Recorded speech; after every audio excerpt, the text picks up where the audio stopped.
Hello traders. माझं नाव प्रशांत रेवे. तुम्हा सर्वांचं स्नायपर ट्रेडर्स या चॅनलमध्ये हार्दिक हार्दिक स्वागत. तर आपल्या बिहाइंड द चार्ट्स या प्लेलिस्टमधला चौथा व्हिडिओ बेरिश इम्पल्सिव्ह इंटरेस्ट एरियामध्ये आपण अंडरस्टँड करणार आहे की सप्लाय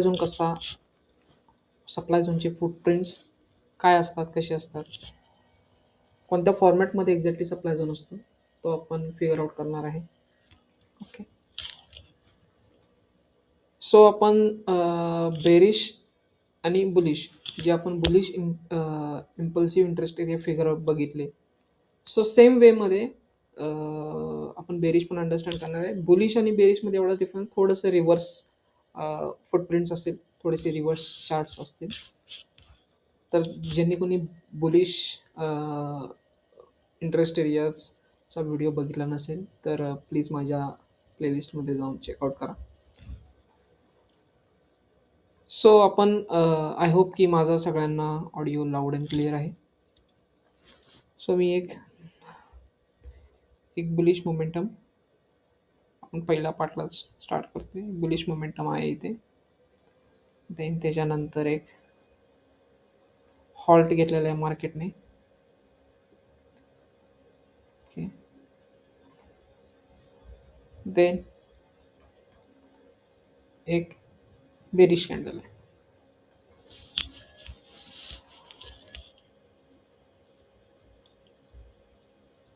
आता जर समजा तुम्ही बघितलं की एका ग्रीन कॅन्डल नंतर मार्केटने ह्या पॉईंटला हॉल्ट घेतला. हॉल्ट घेतल्यानंतर ही जी रेड कॅन्डल झाली, this is one of the bearish impulsive move, down move. ठीक आहे. आता ही मूव होताना ही एक्झॅक्टली त्याने काय केले, त्यांनी हा जो प्रिव्हियस बुलिश कॅन्डल जो होता ह्या कॅन्डलच्या पण खाली जाऊन क्लोजिंग दिलेली आहे. ओके.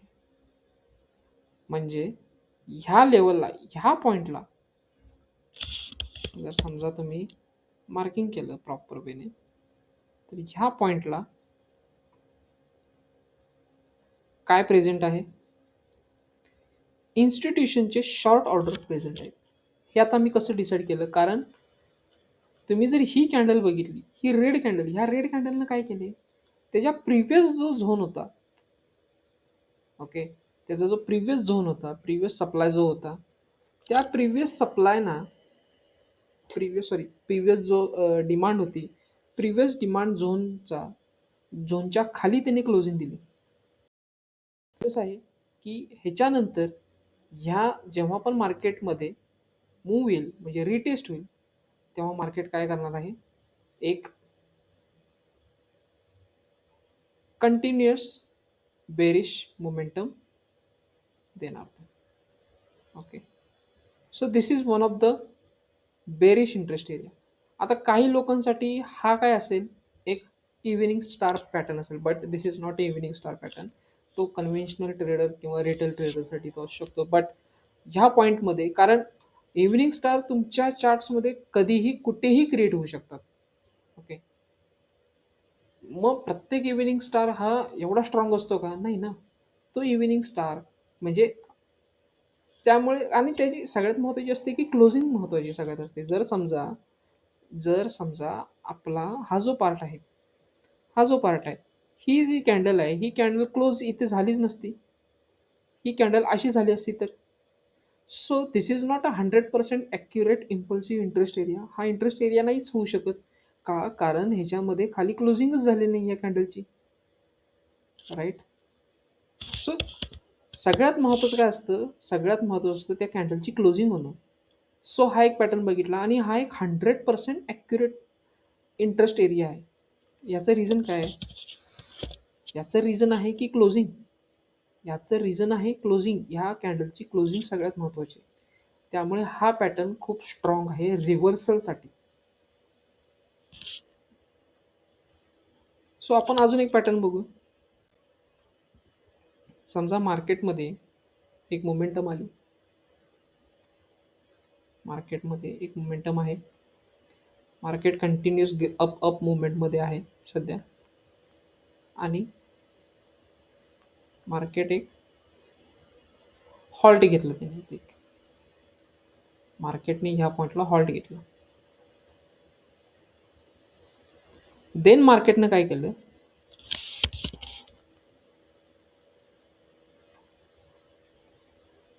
मार्केटने ही रेड कॅन्डल तर केली, बट त्या रेड कॅन्डलची क्लोजिंग ह्या झोनच्या खाली दिलीच नाही. बट त्याच्यानंतर मार्केटनं काय केलं, एक बिग बार कॅन्डल क्रिएट करून सगळ्या झोनच्या खाली क्लोजिंग दिली. ओके. सो ह्या झोनमध्ये आणि ह्या झोनमध्ये काय फरक आहे, तर ह्या झोनमध्ये एकच बेस कॅन्डल होती. जर तुम्ही बघितला तर ह्या झोनमध्ये एकच बेस कॅन्डल आहे. आणि जेव्हा ह्या झोनमध्ये आलं तर ह्या झोनमध्ये दोन बेस कॅन्डल आहेत आणि दोन इम्पल्सिव्ह मुवमेंट आहेत. ही एक, ही एक. तर आता ही जी मुवमेंट आहे, ह्या मुवमेंटच्या खाली कुणी क्लोजिंग दिलेली आहे, ह्या रेड कॅन्डलने. बरोबर. ही वीक झाली इथे आणि ही हिची क्लोजिंग. ह्या मुवमेंटच्या खाली कोणत्या कॅन्डलने क्लोजिंग दिले, ही झाली. म्हणजे जेव्हा पण कधी मार्केट, आता माझ्यासाठी इंटरेस्ट एरिया कोणता झाला, माझ्यासाठी इंटरेस्ट एरिया झाला हा. हा, आपण आत्ता एंट्री एक्झिट प्लॅन करत नाहीये. जेव्हा पण कधी मार्केट ह्या पॉईंटपासून परत रिट्रेस्ट करेल, मग त्याला मी कदाचित ह्या पॉईंटला रिट्रेस्टच होईल ही गॅरंटी नाही आहे. रिट्रेसमेंट किंवा ह्या मुवमेंटला प्राईज येणं हे डिपेंड आहे मार्केटच्या स्ट्रक्चरवरून. मार्केट कधी कधी त्याच दिवशी किंवा दुसऱ्या दिवशी किंवा 1 वीकमध्ये इथे येईल. मार्केटमध्ये हेही होऊ शकतं, तो आफ्टर 1 मंथ, आफ्टर 2 मंथ, म्हणजे 15 मिनटं, 1 तास असंही होऊ शकतं. 1 मंथ, 2 मंथ, 1 वीक असं येऊ शकतं. एका वीक नंतर पण सुद्धा ही मार्केट ह्यामध्ये प्राईज येईल. पण जेव्हा पण कधी मार्केटमध्ये ह्या मुवमेंटला येईल, तर मार्केट काय करणार आहे, इथनं बेरिश पॅटर्न कंटिन्यू करणार आहे.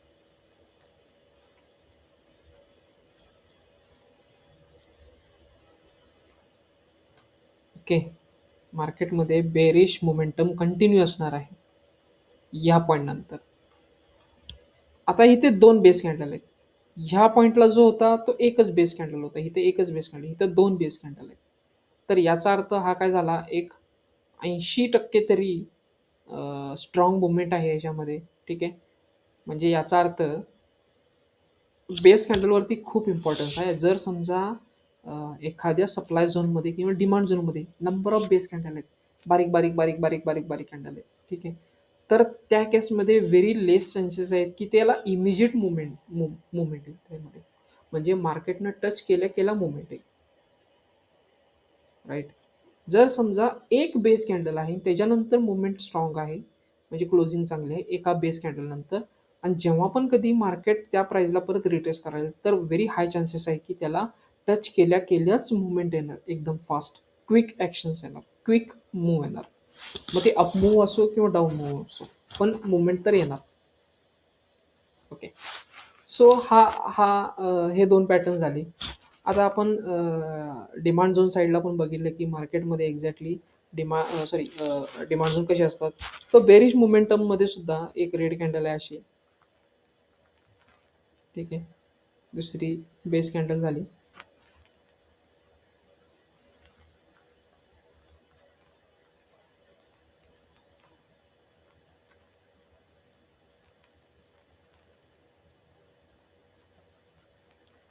देन अशी एक कॅन्डल झाली.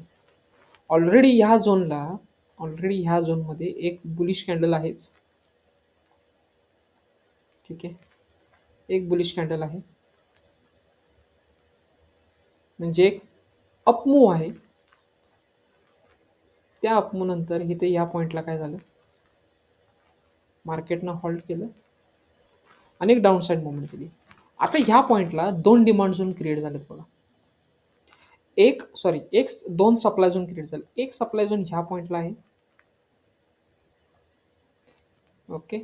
This is one of the interest area. आणि हा एक आहे. ओके. हा बेस कॅन्डल का इम्पॉर्टंट आहे माहिती आहे का? ह्याच्यामध्ये असं दिसतं की मार्केटने इथे हॉल्ट घेतला, पहिली गोष्ट. दुसरी गोष्ट, ह्याच्यामध्ये बायर अँड सेलरची फाईट झाली स्ट्रॉंगमध्ये. ठीक आहे. बायर आणि सेलरची स्ट्रॉंग फाईट झाली, त्याच्यामुळे बेस कॅन्डल क्रिएट झाली. आता कलरवरती जाऊ नका अजिबात. बेस कॅन्डलसाठी बेस कॅन्डलमध्ये कलर कोणताही असू दे, डझंट मॅटर. पण त्याच्यानंतर जी कॅन्डल क्रिएट होणार आहे ती सगळ्यात महत्त्वाची आहे. जर समजा ह्या बेस कॅन्डल नंतर जर समजा ग्रीन कॅन्डल झाली असती, तर आपल्यासाठी हा काय झाला असता? इम्पल्सिव्ह मुवमेंट झाला असता, बुलिश मोमेंटम झाला असता. बट कॅन्डल काय क्लोज झाले? डाऊनसाईड क्लोज झालेली आहे. याचा अर्थ ह्या बेस कॅन्डलचं मिनिंग काय झालं? इथे नंबर ऑफ कोणत्या ऑर्डर्स पेंडिंग आहेत, कोणत्या ऑर्डर्स म्हणजे ऑर्डर्स लागलेले आहेत ह्या पॉईंटला? शॉर्टचे ऑर्डर्स लागलेले आहेत ना, राईट? म्हणजेच याचा अर्थ जेव्हा पण कधी मार्केट ह्या पॉईंटला येईल तेव्हा काय होणार? डाऊन साईड मुवमेंट येणार. सेम याच फॉर्मॅटमध्ये इथे काय झाले, दोन सप्लाय झोन आपल्याला दिसत आहेत. दोन बेरिश एरिया दिसतोय आपल्याला, दोन बेरिश एरिया. ठीक आहे. हा एक एरिया आणि हा एक एरिया. आता दोन्ही पण आत्ता सध्या आपल्या सायकोलॉजीमध्ये, आपल्या आपल्या जे ॲनालिसिसमध्ये आत्ता तरी सध्या हे स्ट्रॉंग आहेत. म्हणजे हा पण एक एरिया स्ट्रॉंग आहे, जेणेकरून ह्या पॉईंटमध्ये सुद्धा एक बायर सेलरची फाईट झालेली आहे. आणि देन त्याच्यानंतर एक स्ट्रॉंग बेरिश मुवमेंट दिलेला आहे. आणि त्याच्यानंतर क्लोजिंग पण चांगली झालेली आहे. याचा अर्थ हा सुद्धा एक झोन आहे. म्हणजे मार्केट जेव्हा पण कधी ह्या पॉईंटला येईल, तर हाय चान्सेस आहेत की मार्केट हिथूनच चालू शकतं डाऊन साईड.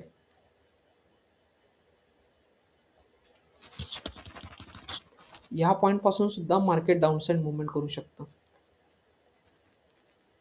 म्हणजे आता ह्या टोटल मूवचा, म्हणजे ही जी बेरिश मूव आलेली आहे, या टोटल मूवचा रिव्हर्स म्हणजे चेंज ओव्हर पॉईंट कोण आहे?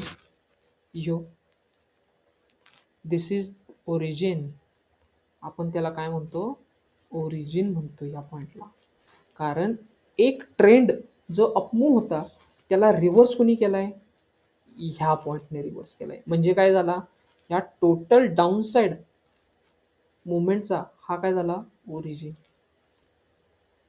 I hope every one is understand what is mean by origin. Same फॉर्मॅटमध्ये बुलिश साईडला पण असंच आहे. ओके. तर काय झालं? व्हेरी हाय चान्सेस आहेत की ह्या पॉईंटला, ह्या पॉईंटपासूनच market down side movement continue करेल. बट कधी कधी काय होतं मार्केटमध्ये, असे पण येतं ह्या कॅन्डल नंतर, जर समजा मी समजा ह्याला रिमूव्ह करतोय ह्या पॉईंटला, मार्केटमध्ये काय होतं, ह्या पॉईंट नंतर ग्रीन कॅन्डल तयार होते आणि चांगली तयार होते. ग्रीन कॅन्डल तयार झाली, मार्केट परत ह्या पॉईंटला येतं, बुलिश क्रिएट करतं, देन त्याच्यानंतर मार्केट हे ते क्लोज होतं आणि एक अशी वीक तयार करतं. म्हणजे इथं काय झालं? बुलिश मोमेंटम एकतर स्ट्रॉंग होतं थोडंसं, किंवा मार्केटमध्ये एक पॅनिक क्रिएट करण्यासाठी इन्स्टिट्यूशन्सने काय केलं? मार्केटला थोडं वर घेऊन गेलं, जेणेकरून जेवढे काही रिटेलर्स ह्या पॉईंटला शॉर्ट करून बसलेले आहेत त्यांना पॅनिक सेलिंग करण्याला भाग पाडलं. आणि कोणाचे एस एल जर लागले असतील ह्या पॉईंटला, तर ते एस एल खाल्ले. आणि मग मार्केटनं काय केलं? डाऊन साईड मोमेंटम कंटिन्यू केलं. बघा, जेव्हा जेव्हा मार्केटमध्ये रिट्रेस्ट होतं, रिट्रेस्ट नंतर कधी पण मुवमेंट खूप स्ट्रॉंग येतात. आणि इथे तेच झालं. ओके. सो मार्केटमध्ये अशी मोमेंटम येऊ शकते आणि येते.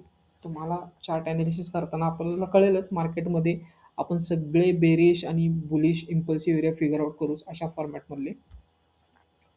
तर मार्केटमध्ये हा एक टाईपचा डिमांड झोन आहे. सेम वेमध्ये मार्केटमध्ये जर आपण बघितलं,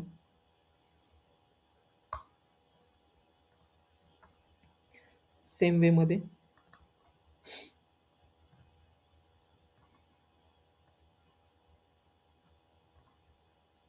एक अपमूव आहे,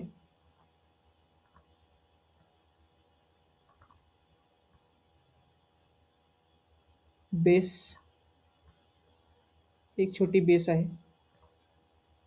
आता बेस रेड कॅन्डलच असेल, ग्रीन कॅन्डलच असेल, हे काय असं सांगता येणार नाही. बेस कॅन्डल बेस आहे. ओके, अशी पण एक मुवमेंट आहे.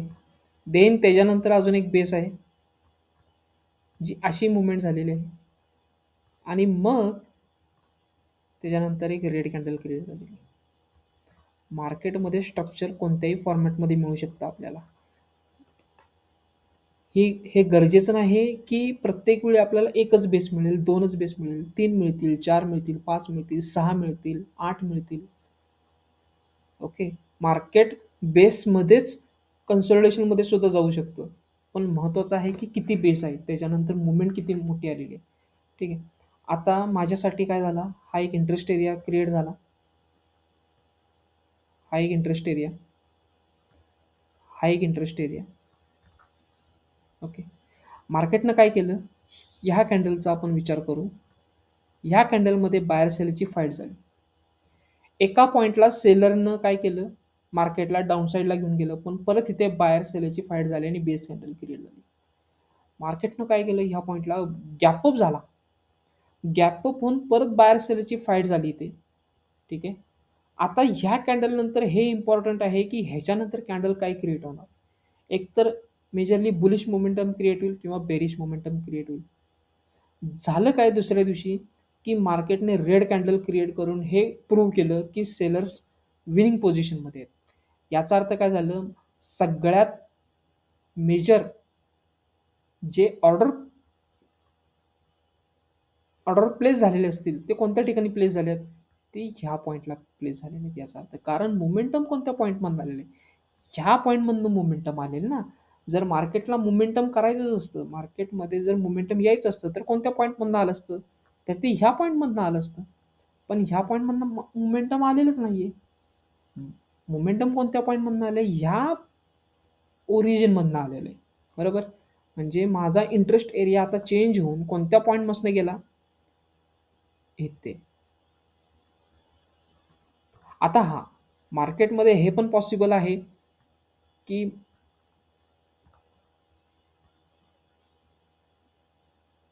मार्केट काय करेल, ह्या पॉईंटला येऊन वीक देऊन एक रेड कॅन्डल करेल. पण मार्केटमध्ये ही पण पॉसिबिलिटी आहे की एका पॉईंटला कॅन्डल अशी पण क्रिएट होऊ शकते, अशी क्रिएट होऊन ती अशी क्लोज होऊ शकते. राईट. आणि त्याची वीक अशी असू शकते. ओके, असे बरेचसे स्ट्रक्चर आपल्याला चार्टमध्ये बघायला मिळतील. So this is one of the key important level. हे एक ॲडव्हान्स लेवल आहे, हे खूप ॲडव्हान्स लेवल आहे. सो हा एक फॉर्मॅट झाला डिमांड सप्लाय झोनचा. सो अजून एक फॉर्मॅट आहे की जो आपल्याला माहिती आहे. समजा एक ग्रीन कॅन्डल झाली अशी. ठीक आहे. त्याच्यानंतर थोडासा गॅप देऊन ही एक रेड कॅन्डल झाली. आता ही कॅन्डल आता ह्याच्यात तर काही कळत नाही, एकतर बुलिश मोमेंटम पण आहे, बेरिश मोमेंटम पण आहे. समजा बेरिश मोमेंटम थोड्या वेळासाठी कंटिन्यू पण झालेला आहे. ठीक आहे. अजून रिट्रेसमेंट आलेली पण नाही. तर आता ह्या पॉईंटला कसं कन्सिडर करायचं आपण, की एक्झॅक्टली हा पॉईंट आहे काय. म्हणजे आत्ता तर आपण स्ट्रक्चर सगळे डिमांड झोनमध्ये बेस असणारेच बघितले. म्हणजे सप्लाय झोनमध्ये आपण सगळीकडे बेस आहे असंच दिसलं, पण ह्या पॉईंटला बेसच नाही आहे. येस. आता बेस नाही आहे तर आपण डिमांड सप्लाय झोन कसा फिगर आउट करायचा, सेम बुलिश मोमेंटममध्ये जे आपण फिगर आउट केलं सेम तसंच इथं करायचं. आता जर तुम्ही बघितलं तर मार्केटनं केले काय इथे, ह्या पॉईंटला एक ग्रीन कॅन्डल क्लोजिंग झालेली इथे. आता मार्केटला अजून वर जायचं असतं तर काय केलं असतं मी, मार्केटने दुसऱ्या दिवशी पण ग्रीन कॅन्डल केली असती. ओके. सो मार्केटमध्ये झालं काय, मार्केटमध्ये ग्रीन कॅन्डल न करता एक गॅप डाऊन झाला. हा एक एवढा लेवलचा गॅप डाऊन आहे, एवढा छोटासा.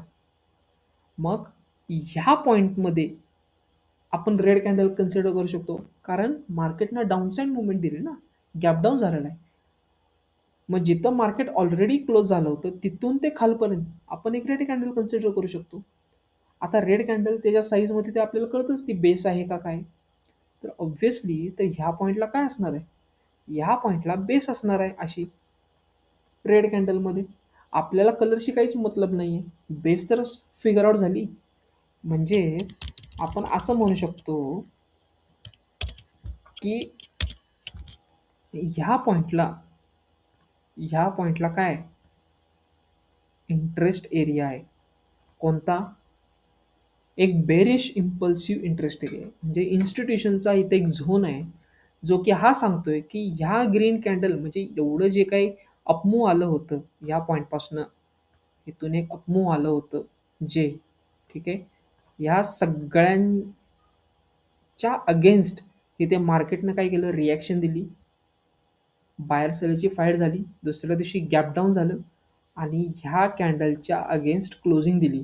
म्हणजे ही जी कॅन्डल आहे या कॅन्डलच्या खाली क्लोजिंग दिली.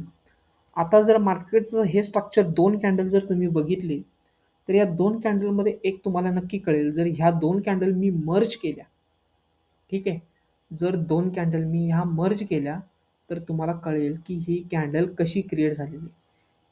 ही कॅन्डल अशी क्रिएट झालेली आहे मित्रांनो.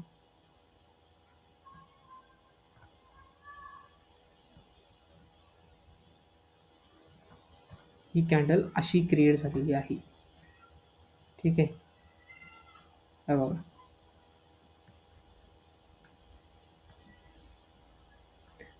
हे काय दिसते आपल्याला, एक उलटी हॅमर म्हणजे स्ट्रॉंग रिजेक्शन दिसते.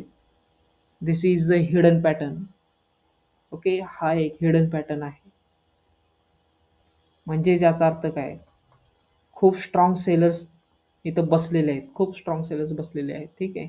या कॅन्डलमध्ये जेव्हा पण कधी रिट्रेस्ट होईल मार्केटमध्ये इथे या लेवलला, मार्केट काय करणार आहे, बेरिश मोमेंटम कंटिन्यू करणार आहे इथे.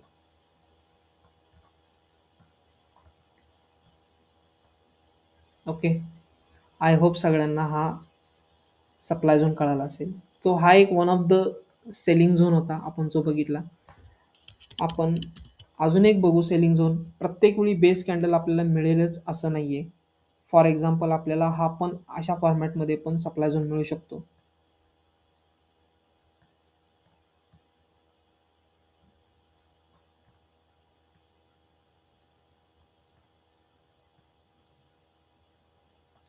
Okay, impulsive, bearish impulsive, base impulsive, IBI, bearish IBI, ठीक आहे. बेरिश IBI मध्ये काय झालं, आपल्याला एक सप्लाय झोन आहे, ड्रॉप आहे, बेस आहे, ड्रॉप आहे. आता मार्केटमध्ये एक बुलिश मोमेंटम होतं, बुलिश मोमेंटम आल्यानंतर एक एक बेरिश मोमेंटम आलं, ठीक आहे, सॉरी, इथे एक बुलिश मोमेंटम होतं. ओके, देन त्याच्यानंतर इथे एक हॉल्ट घेतला मार्केटने. ओके, सो आपण फर्स्ट जो बेरिश इंटरेस्ट एरिया बघितला तो हा बघितला, सेकंड आता हा, म्हणजे ह्या फॉर्मॅटमध्ये इंटरेस्ट एरिया बघतो. आता जर समजा आपण बघितलं तर इथे आपल्याला दोन बेस कॅन्डल दिसतात, एक ह्या पॉईंटला पण दिसते आणि एक ह्या पॉईंटला पण दिसते. तर ह्याच्यातला एरिया फिक्स आहे कोणता, तर ह्या केसमध्ये दोन्ही सुद्धा एक इंटरेस्ट एरिया आहे, कारण ह्या पॉईंटमध्ये सुद्धा काही बायर सेलरची फाईट झालेली आहे, त्याच्यानंतर एवढी मोठी कॅन्डल झाली. म्हणजे हा एक हाय चान्सेस आहेत की जेव्हा पण कधी ह्या पॉईंटला प्राईस येणार आहे तेव्हा एक एक मुमेंट रेड कॅन्डल होऊ शकते आणि ही मोमेंटम कंटिन्यू राहू शकते. दिस इज अ वन चान्स, एक प्रोबॅबिलिटी आहे की असं होईलच, but this is the 50-50% probability. Market कधी कधी काय करतं, मार्केट हे याच्या ओरिजिनला पण जातं, कारण एक अपमूव जी झाली होती, अपमूव, त्या अपमूव नंतर मार्केटला रिव्हर्स कोणी केलं, कोणत्या पॉईंटनं रिव्हर्स केलेला आहे? ह्या पॉईंटने रिव्हर्स केले. म्हणजे याचा अर्थ मार्केटमध्ये हा जो काही डाऊनसाईड आलेला आहे, आपण हा सगळा जो काही डाऊनसाईड बघतोय तो कोणत्या मुवमेंटमधनं आलेला आहे? ह्या पॉईंटमधनं आलेला आहे.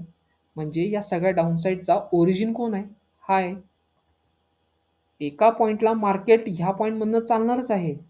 ठीक आहे. ह्या झोनमधनं चालणारच आहे. कारण हा पण एक झोन आहे ना, राईट? हां. मॅटर नाही करत, की आता या पॉइंटला इथं 1 बेस कॅन्डल आहे, 3 बेस कॅन्डल आहेत. फरक नाही पडत. आपल्याला काय महत्त्वाचं आहे, की एक ड्रॉप आहे, बेस आहे, ड्रॉप आहे. एक बेरिश इम्पल्सिव्ह असे त्याच्या इन बिटवीन बेस आहे. ठीक आहे. आपल्याला हे मॅटर करतं. मग व्हेरी हाय चान्सेस आहेत, की ह्या पॉइंटपासून पण मार्केट डाउनसाइड मूव्हमेंट देईल आणि दुसरी पण प्रोबॅबिलिटी आहे, हाय चान्स आहे, की मार्केट कधी ना कधी त्याच्या ओरिजिनला रिटेस्ट करायला हा येणार. जेव्हा रिट्रेस्ट करायला येईल त्याच्यानंतर एक शार्प डाउनफॉल आपल्याला बघायला मिळेल. Okay. This is one of the supply zone.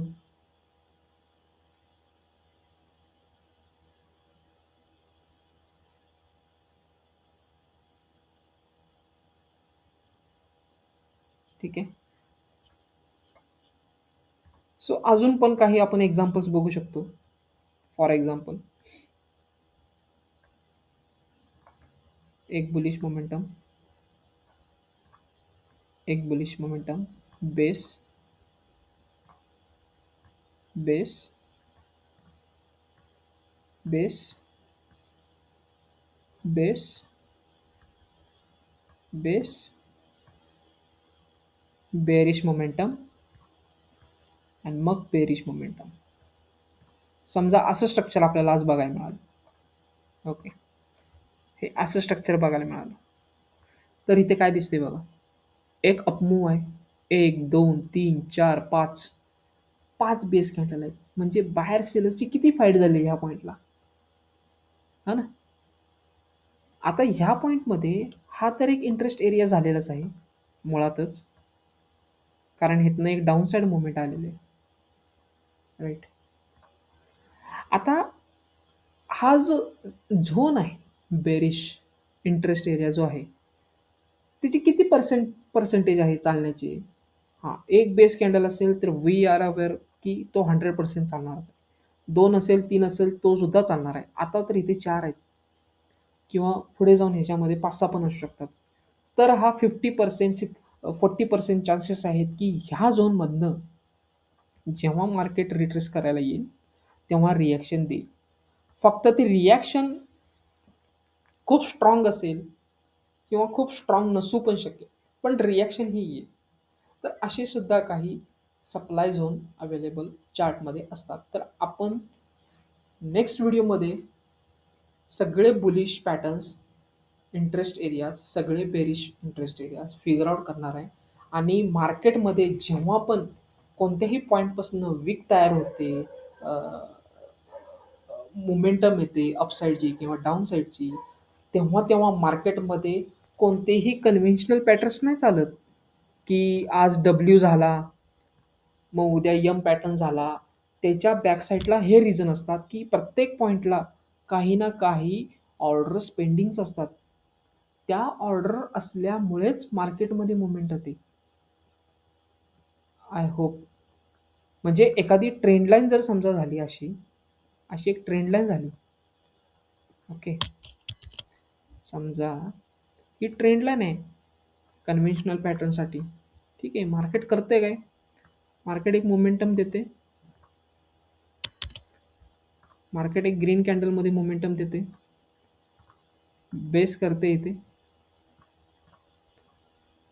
आणि मग काय करतं मार्केट? या पॉईंटपासून रिजेक्शन देतं. आता मार्केटमध्ये तुम्हाला कळालं असेल की ह्या पॉईंटला एक इंटरेस्ट एरिया आहे. राईट. मार्केट करतं काय? मार्केट ह्या पॉईंटपासून खालून येतं, वर जातं, वर जातं. ठीक आहे. आणि मार्केट करतं काय? परत बेरिश मोमेंटम देतं आणि जाता जाता ह्या पॉईंटपासून विक तयार करतं.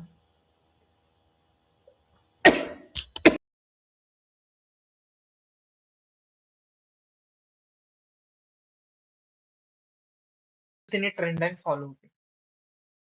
ठीक आहे. म्हणजे ह्या लेवलला एक इंटरेस्ट एरिया होता, मार्केट ह्याला टच केलं खाली पडलं, मार्केट ह्याला टच केलं खाली पडलं. सो अशा फॉर्मॅटमध्ये trend lines, flag and pole किंवा जे काही कन्व्हेन्शनल पॅटर्न्स आहेत, एम पॅटर्न, डब्ल्यू पॅटर्न, ठीक आहे, किंवा रायझिंग वेज, फॉलिंग वेज, हे असे जे पॅटर्न्स तयार होतात ना, हे सगळे सप्लाय डिमांड, हे पेंडिंग ऑर्डर्स ह्याच्या बेसिसवरतीच तयार होतात. तेव्हा आपल्याला ट्रेड करताना इन्स्टिट्यूशनचे झोन कोणते आहेत, सप्लाय किंवा डिमांड, बुलिश का बेरिश, या इंटरेस्ट एरियामध्येच आपल्याला ट्रेड करायचे, ज्याच्यामध्ये मॅक्झिमम मोर दॅन 50% चान्सेस असतील की तो झोन आपला आपल्या डायरेक्शन मध्ये मूव्ह करेल. तर आपल्याला असेच झोन फिगर आउट करायचे बुलिश आणि बेरिश मोमेंटम साठी. सो आय होप सगळ्यांना आजचा व्हिडिओ खूप नॉलेजेबल, इन्फॉर्मेटिव्ह आणि सगळ्यांना जर आवडला असेल, मी अशी अपेक्षा करतो की सगळ्यांना हा व्हिडिओ आवडेल. तर तुम्ही हा व्हिडिओ लाईक करा, शेअर करा आणि माझ्या चॅनलला नक्कीच सबस्क्राईब करा. तर नेक्स्ट व्हिडिओमध्ये आपण चार्ट अनालिसिस करू. ह्या पॅटर्न आपण कसे पॅटर्न्स फिगर आउट करू शकतो चार्ट्स मध्ये.